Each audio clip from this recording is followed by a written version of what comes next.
Hello. जी, हाँ जी। मैं hospital के रिसेप्शन से बोल रहा हूँ सर। कहाँ से बोल रहे हैं? आप जी बोल रहे हो ना? हाँ हाँ, बताइए।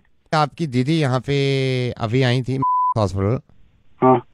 रिसेप्शन से वो जब स्टेयर्स उतर रही तो उनका पैर फिसल गया और वो थोड़ा सा स्लिप हो गई, तो मुझे लग रहा है इनके हेयर लाइन फ्रैक्चर है। और वो अभी मैं तो यहाँ पे आया हूँ और वो वहाँ पे हैं दीदी। आप तकलीफ काफ़ी है उनको, तो मैंने कहा मैं आपको इन्फॉर्म कर दूँ। नहीं, एक मिनट। गिरी है वहाँ पे? हाँ, आपकी दीदी हैं, वो रोते हुए बता रही थी कि भैया को फोन कर दो, तो मैंने अपनी हाँ। मोबाइल से किया है। उनका मोबाइल उनके पास है, उसमें भी पता नहीं क्या प्रॉब्लम हो गई, सिग्नल विग्नल जा रही है ना, वो भी गिर गया था। मैंने इसलिए नहीं किया फोन के आप पैनिक करें, आप परेशान मत होना। लेकिन ये है कि आधा पौन घंटे से वो अभी चिल्ला भी रही है, क्योंकि हेयरलाइन फ्रैक्चर मेरे को लग रहा है छोटा मोटा है उनके। तो दीदी है कहाँ पे अभी? अभी वो रिसेप्शन पे ही बैठी हुई हैं, 1.5 घंटा पहले गिरी हूँ, ये रिसेप्शन पे बैठ के रो रही है बहुत तो तेज। रिसेप्शन पे क्यों बिठा रखा है? तो अंदर लेके जाओ ना। मैं अंदर तो नहीं ले जा सकता सर उनको अभी। अरे क्या पागल आदमी है, तो फोन क्यों कर रहा है फिर मुझे? तो अंदर एडमिट कराना मेरे भाई। सर रजिस्ट्रेशन के 1,000 रुपए लेते हैं ना ये लोग। भाई बड़ा आदमी है तू। और कोई लोग नहीं है वहाँ पे? एडमिनिस्ट्रेशन नहीं है तुम्हारा हॉस्पिटल का वहाँ पे? अभी तूने फोन किया, मैं आके साले 2,500 रुपए दे दूंगा। अभी काम तो शुरू करो ना। नहीं सर, मैं नहीं ले जा सकता वहाँ पे, 1,000 रुपए रजिस्ट्रेशन लगते हैं ना सर, इसलिए मैं बोल रहा हूँ आपसे। पागल हो गया क्या बहन? तू 2,500 ले लियो। मैं अभी तूने फोन किया, मैं पहुंचने में टाइम लगेगा ना, तो उनका काम तो शुरू करवा, मैं आ रहा हूँ। 2,500 रुपए दे दोगे आप? 2,500 रुपए मारूंगा तुम्हारे मुंह पे साले। हजार कंफर्म की बात करने कर से रहा है। पहले ही मारोगे आप? अबे क्या कंफर्म? कि ये जो कॉल करी है मैंने, ये जेन्युइन भी है या नहीं, जो आप 2,500 रुपए फौरन देने के लिए बात कर रहे हैं? कहाँ से बात कर रहा है तू? आई एम सो सॉरी जी। आप सबसे पहले तो इस बात का इत्मीनान रखें कि आपकी दीदी गिरी नहीं है। और मैं कहाँ से बात कर रहा हूँ? मैं रेडियो मिर्ची से नवेद बोल रहा हूँ। अब ये क्यों बात कर रहा हूँ, प्लीज़ मेरी इस बात को समझिएगा। मेरी दीदी ठीक है कि नहीं है? आपकी दीदी बिल्कुल ठीक है। क्यों फोन किया है मुझे? जब मैंने फ़ोन किया तो आपने कंफर्म नहीं किया कि ये 2,500 रुपये जो ले रहा है ये इंसान, ये जेन्युइन भी है या नहीं। लेकिन तकलीफ में थे आप और परेशानी में थे, तो 2,500 रुपये आप मेरे मुंह पे मार रहे थे। एक एनजीओ है, इन्होंने ये लिखा था परसों कि नेपाल में जो अर्थक्वेक आया है वहां के जो लोग परेशान हैं उनके लिए डोनेट करना चाहते हैं, तो हमें कांटेक्ट करें।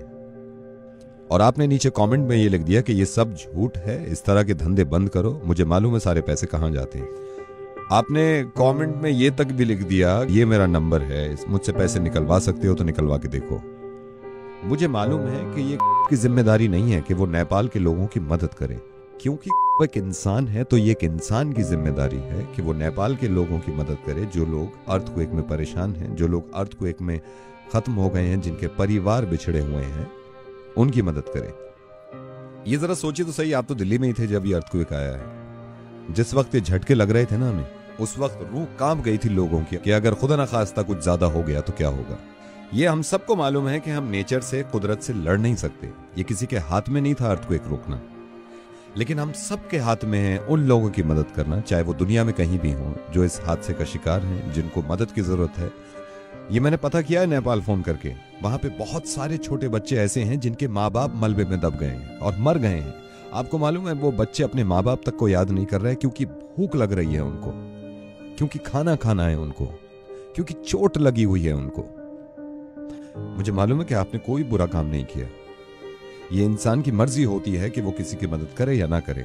लेकिन कम से कम एक ऐसा एनजीओ जो कि ऑथेंटिक है, जो कि नेक काम कर रहे हैं, अगर वो लिखते हैं कि नेपाल के लोगों की मदद करें, तो अगर हम उनको बढ़ावा भी नहीं दे रहे तो कम से कम ये तो ना करें कि हम ये लिख दें कि झूठ बोलना बंद करो और अपने आप पैसे कमाने बंद करो।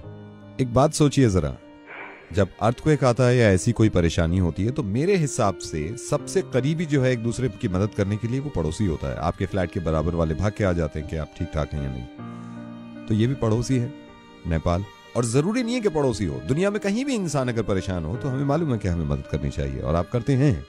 लेकिन आपने थोड़ा सा गलत किया कि इस तरह का कमेंट लिख दिया कि आप पैसे कमाना बंद करिए।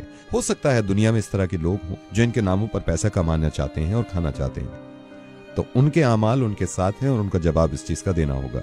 लेकिन हम ये सोचने लगे कि सारे ही झूठे हैं और कुछ करें ना, तो अर्थक्वेक की कोई खास दुश्मनी नहीं थी नेपाल से।